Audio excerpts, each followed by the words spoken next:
What's up, everybody? Welcome back to Vitamin Leads, your healthy dose of leadership. I'm your host, TJ Reed, and I am excited today to have joining me Mike Moran and Greg Rousseau from Edvance Life Skills. Mike and Greg, thank you for joining us on Vitamin Lead. How are you doing today? Good, thank you. Yeah, doing excellent. Awesome. Well, thank you for joining us. Why don't you tell us a little bit about yourself? We've shared with the audience a little bit about Edvance Life Skills, but why don't you share a little bit about you guys individually? Greg, I'll go first if that's all right. Yeah, how about it?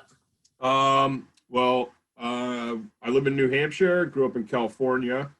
Been here for basically most of my life, but married. I got two kids, a 2-year-old daughter, 9-month-old son, so I don't get a lot of sleep. With that and starting Edvance, personal time is minimal. So Greg? Sure, that's true. Also Mike and I are real good friends as well, which is, creates a nice, healthy business relationship. You know, we can bounce a lot of ideas off each other that, and we know we won't get any of the, you're being too nice or you're being too mean, kind of thing. But as far as, my personal bio is that I've been married for 13 years and we've got a couple of dogs at the house, and I've started a number of different companies in the past, and nothing that really compares to the potential that we see here with Edvance, as far as how many students we can reach and the message that we're trying to get across. So, really excited to keep moving forward here. That's awesome. Well, we're excited to learn from you guys today and your experience and the experiences you've gone through.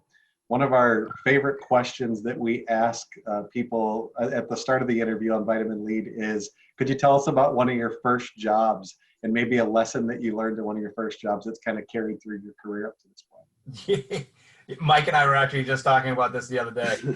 And it's, literally last week. And I was 14. No, I started when I was 14 at my uncle's warehouse and cleaning toilets and all, the stupid stuff. And when I turned 16, he asked me to go wash and vacuum his car. And I'm like, anything to get me out from the toilet and lawnmower.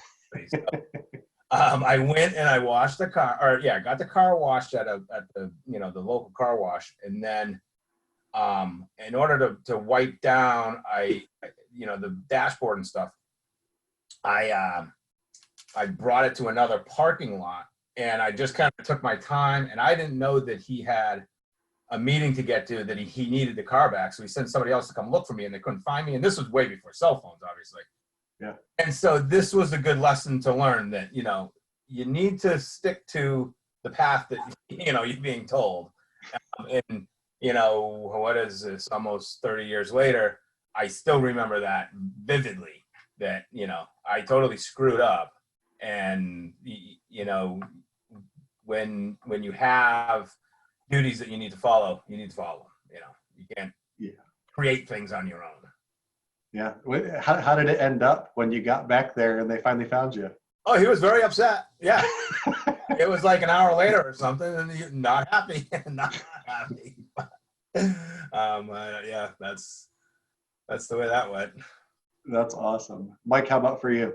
Well, my first real job, I've been working my whole life, similar to Greg, since 14 and then some, but I started a real estate development company when I was 23, and learned a lot from there. I had to hire people, do this, and I was having houses built, buying land. But when Greg was just saying that screw up, I guess I'll have to go above his a little bit. Sorry, Greg.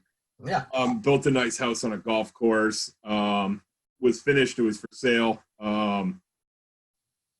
Left the door unlocked one night, and somebody went in and burnt the place down. Burnt it down? Yeah. Oh my goodness. Not entirely. Lit a car on fire in the garage, which if that happens and it's a big house and empty, the house gets covered in soot, whatever, throughout the entire place. And that was all because I didn't lock the door. Oh man. The chances, I don't know. It was just crazy, but that's at the end of the day when I was sitting there looking who to put blame on or, what to do now is, well, it's my company, it's my house, it's my responsibility. So that was a big lesson that it's like, I don't have anybody else to turn to other than, people that, friends and stuff. Be like, what do I do? But at the end of the day, it's my responsibility. Oh man. That was a tough lesson. And, luckily, I had just made a payment on insurance that was about to lapse. But that's another thing that you learn young. You got to make those payments or bad things can happen. And that insurance, if it wasn't there, I just would have been done. Yeah. So, yeah, that was a tough lesson. Still costs a lot of money, but you know what I mean. Was there a family that was getting ready to move in that you had to explain? Not at the time, no. Okay, but then good. it's even harder to sell a brand new house that had a fire. Yeah. So, It's a brand new fixer-upper. yeah, pretty much. I mean, and then, people come in, I smell like smoke and all. I'm like, no. The corner. What do you do? That's awesome. I love that. Well, Mike, here, let me throw out a question for you here to start off. You're the CEO of Edvance Life Skills. What's the story behind Edvance? How did you get interested in online learning? Well, online learning kind of runs in my family. My dad started a company called Skillsoft, which is one of the larger e-learning companies in the world. For some time, it was over 20 something years ago. He's since retired, but so background, my wife still works there, and I knew how to do a lot of things, and I understood it. And the last 10 years before I started this, I'd been in the financial service industry at a large firm throughout the country. And I got to a point where I was hiring a lot of people or attempting to hire a lot of people.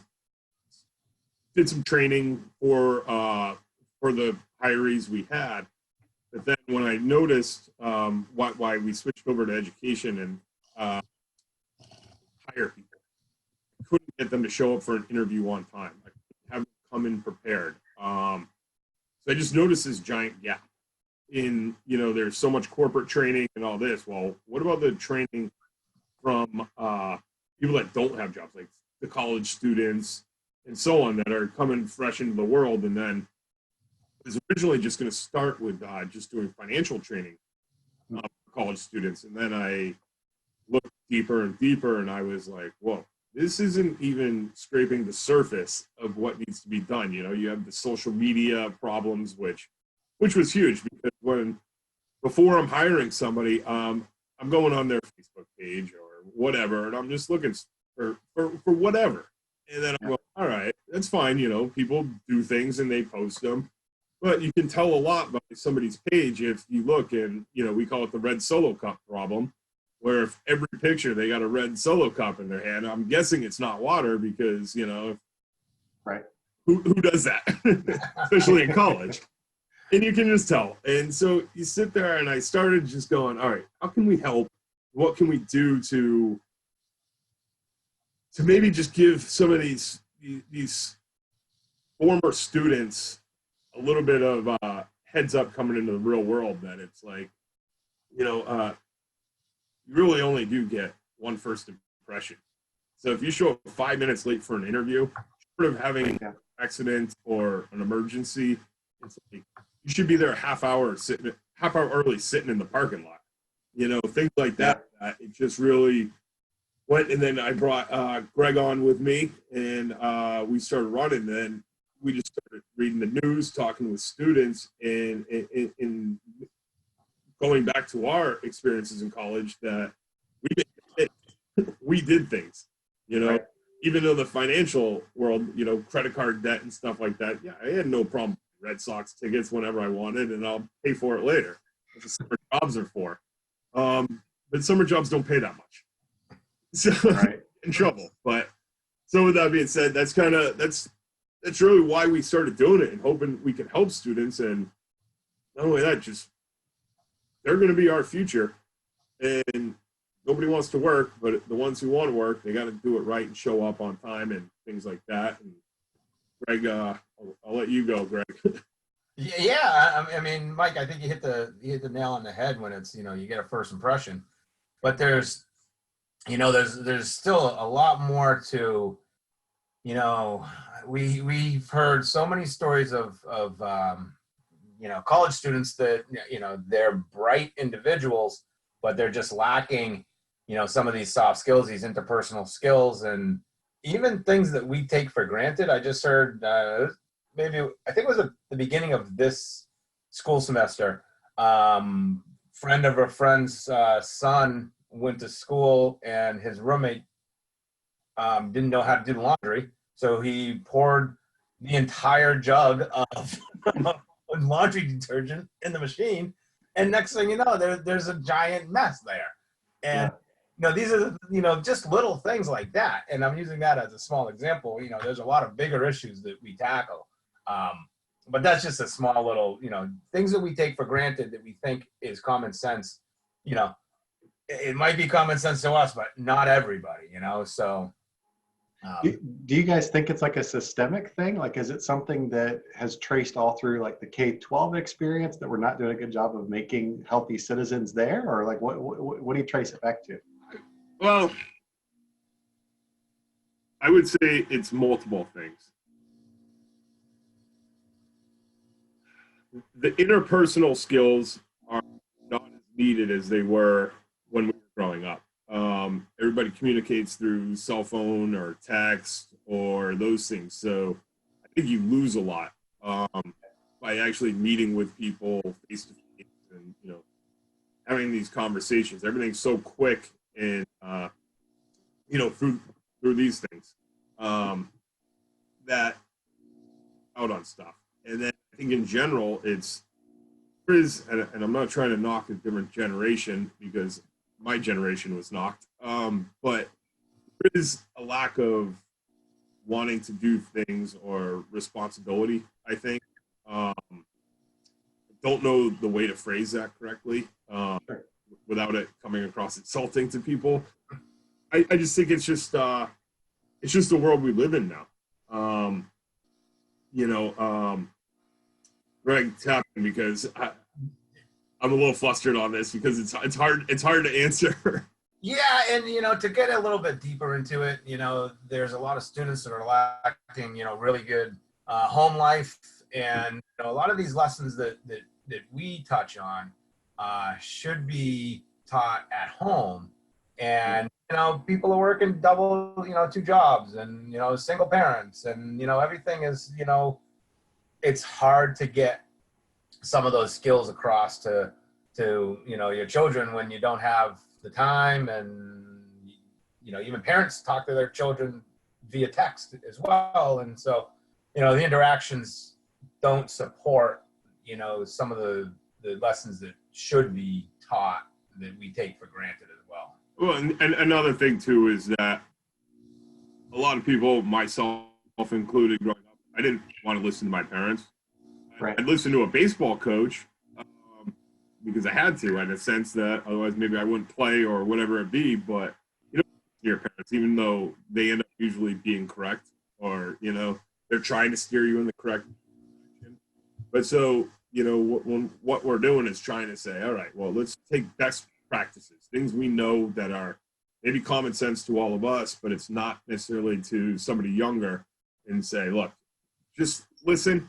It's not a parent, it's not a teacher, it's nobody. It's just somebody telling you this is what you got to look out for, So one of the things we always say is we're providing answers to the questions students haven't asked themselves yet.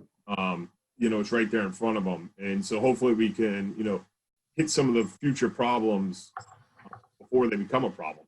And you're not Googling the solution, it's in front of you that you go, I might want to check this out because it could be important. So. Yeah, that's good.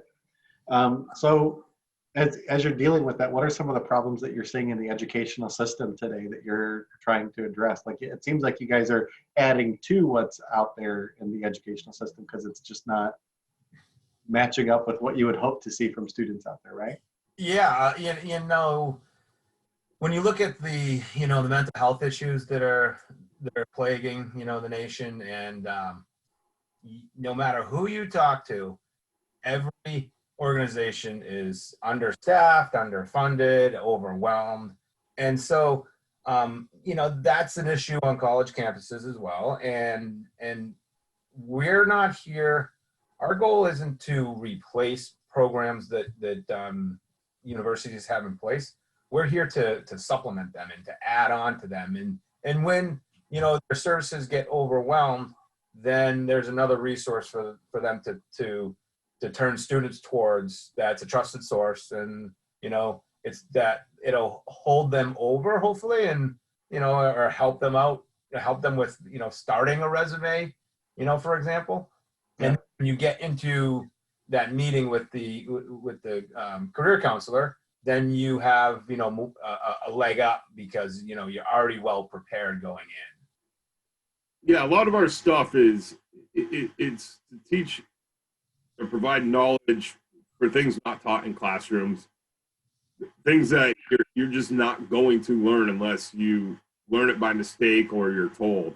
So we're trying to provide a platform for people to access stuff that is important for them to move forward in life in a positive direction, and to hopefully excel in life.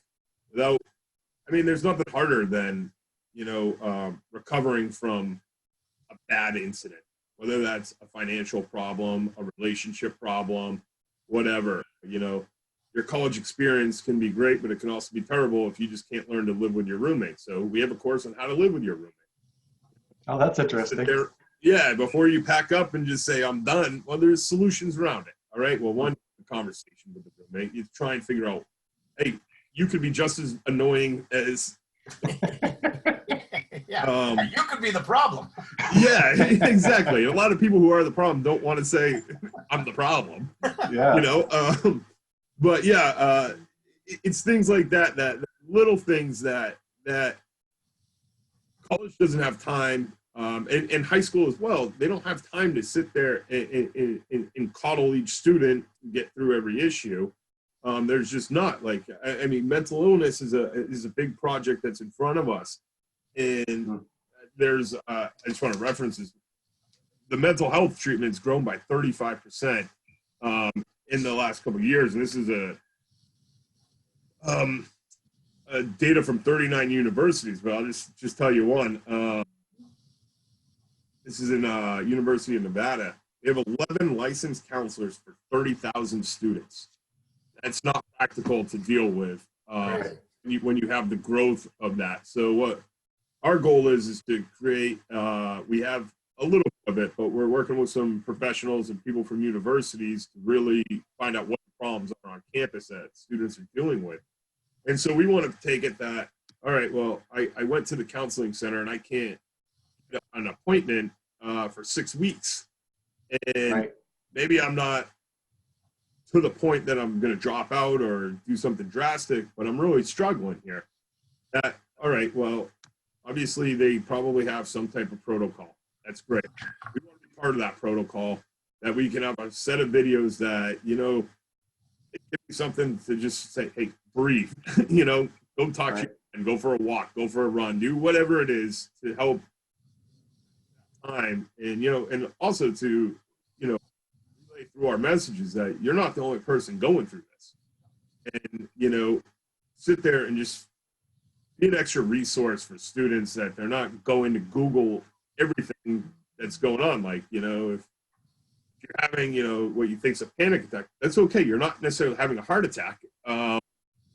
It is part of, anxiety or depression and things like that. So we're just trying to, get involved on that aspect. But the big picture is the life skills, the soft skills that are, there's just not enough people to teach them, not enough time. So we can do it. And that's what we're trying to do our best at. Make good content. So you're doing it there, and you said you guys are working on mental health resources now. What does kind of the future of Edvance look like for y'all? That depends on the day. You see things in the news every day. It's a good thing and it's a bad thing. It's exciting at times and it's actually a little frightening. You know, you sit there, you never would have thought vaping was a big problem or anything. Now it's in the news, now it's in the government, and there's people in the hospital all the time and so on. You know, there's students vaping in classrooms. There's vaping challenges on the internet. I don't know if I'm not a doctor. I don't know if it's good. I don't know if it's bad. I don't know if it's better than smoking a cigarette. I don't know, but it's obviously a problem. So that's like little things that we address and we're working on. So we don't know. That's, you know, the future is to create content that's needed at the time, refresh old content that needs to be refreshed. Obviously, we think everything has a shelf life. Our main focus isn't drinking and drugs, by no means. We have content on there? Yes. But is our content focused on what the school's already no, it's going to be more like your roommate's passed out and you didn't sound good. What do you do? You know? Right. So one of the things is, you know, when we're telling people not necessarily to not drink, but it's your friend's drunk, they're passed out, you know, what to do. You know, there's a thing called jansporting, which Greg and I are having a little bit of a conflict here because jansporting is when you take a book bag, they call it jansporting because it's a typical brand, and you fill it with books and you put it attached to the intoxicated person. I think it goes on the front. Greg, however, differs and goes on the back.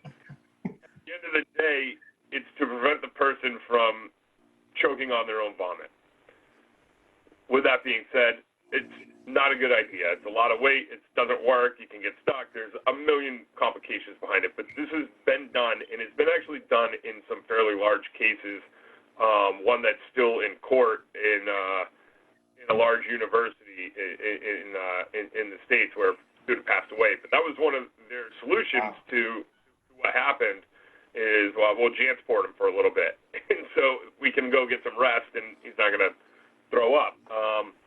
But yeah, it's just it's a bad practice. So we're gonna, you know, we're trying to put these, I guess you could say it's creative, but extremely stupid ideas that students come up with, and just say, don't do it. Pick up the phone and call somebody. At the end of the day, that's one of our missions. Yeah, we know you'd like to go text them, but please just pick up the call and call 911 if they need some help right now. Yep. Yeah. Exactly. Okay, so let me transition just a little bit here. I want to ask you guys some business questions because you guys are both entrepreneurs. You've started businesses. I guess the first one is you're about 2 years into starting Edvance. What would you go back and tell yourself 2 years ago that you wish you would have known? The time frame with education is slow. So it's like prepare for the storm a year in advance. Just that, you know, getting appointments is hard, but also realizing that there's no set way to do anything in universities, and understanding the budget cycles, which every school is different. It's complicated and so on, but also make sure I wish we took a long time working with a group of people to try and get things done, but they actually weren't really decision makers. So we were spinning our wheels a little bit. We were getting great feedback and positive. Everyone's like, we want this, and then we're hoping them to bring it up the ladder, so we were relying on that. And then if they didn't bring it up the ladder, okay, or they said they did, but it didn't go anywhere, we just weren't in front of the right people. The only other thing is, and this is going back to some of my other companies, but is learn pricing with things. Greg and I, you know, we do as much as we can ourselves in-house. And that's one thing I always want to say to anybody who's an entrepreneur is don't be afraid to try and do it yourself and do the best. Because Greg and I have sat there and we've spent a lot of money outsourcing things, and then it came back and then we redid it. We got a couple things out of it, maybe graphically and all that, but the language, we were like, no, this isn't what we wanted. And then we ended up spending a couple $1,000s for something we did ourselves at one point, and we we did it again, and we hired somebody, and our stuff was actually better in the long term when we, not because of our opinion, because we had other people view it and read it. And price doesn't always mean good. Yeah. Yeah, and to jump off of what Mike is saying is that we also know where we're not good at, at certain tasks. And so we were able to partner with some really intelligent folks that know how to do, some of the things that we couldn't do ourselves. And so you can, it's a fine line of trying to figure out, what you can do and be better at rather than paying for it, but also you need to know your limitations, along the same lines. So how do you learn what those limitations are? Is it by trial and error, like as a business person, or are you, at this point in your career, are you pretty self-aware of what those things are? That's hard to say. Some of it is just knowing right off the bat that we don't have a chance at doing it, especially when it comes, it's hard to say when, we own a software company, but when it comes down to technology, my computer breaks. I can't sit here and waste the time for a day and try and fix it because, one, I'm not good at it. Right. Two, I'm probably going to make it worse. So you know your limits. When it comes down to being creative and doing things like that, I say always give it a try. But when something's just out of your scope of talent or just skill set, then be willing to reach out and find the right people. And then when I say that is, find the right people. Don't grab the first name, grab the most expensive. Try and find somebody too that you can build a good rapport with and work well with, because hopefully, and what Greg and I have managed to do is establish strong relationships with people that they help us in the beginning, and then we keep coming back, and now they're happy, and that's a great way to do things. Yeah. Especially as a new company, you got to build those relationships. So we've made our mistakes where we've wrote checks to people, and I wish I could get that money back, but you can't. And right. Part of being a business owner too is trying things yourself. You don't want to be the guy who's just constantly writing checks, because that's not really your company anymore. You're just paying people to do I don't know what sometimes, because you got to do stuff yourself. There's a point in business when that's what you have to do, but definitely not as a new company. You gotta, and it's the only way you're going to learn and learn the industry that you're trying to get into. Yeah, that's good. So as you're building this company, how do you determine the right timing when you do have somebody join your company? So not just outside people, but how do you know when it's time to add that next person? I know, like in my university where I work at, we go, when we reach this X amount of more new students, we need another person to do this, this, and this. And so do you have metrics like that, or like how do you all determine that as a new company? Right now, it goes off of need. Keep costs low. We will subcontract things that are subcontractable, but we have a handful of people. We have a lot of people that want to work for us. We're just not at the point to be hiring everybody, and especially put the stress on the company and Greg and myself. That we look for people with talent. We look for somebody who knows education, somebody who knows either sales or sales in a sense, or it's not necessarily, because what we're doing is not really sales. It's understanding the need for this product on a school. So, we actually work with a lot of teachers right now that are in our office all the time, because when they get a day off, they're like, hey, can we come by and help? And we're like, sure. People with passion. No necessarily metrics down the road. Obviously, we have points when we know we've been all over the country already, but we know at one point we want West Coast representation, middle of the country somewhere. We want these things, and, target cities like in New York or something like that. So we do have those goals set, and that would be, a time for us to look into. We need a representative out there to manage these these schools and pick up the other schools. Not to be a strong bond for a New Englander to work with a New Yorker, I'm guessing, right? Like, we can cross party lines.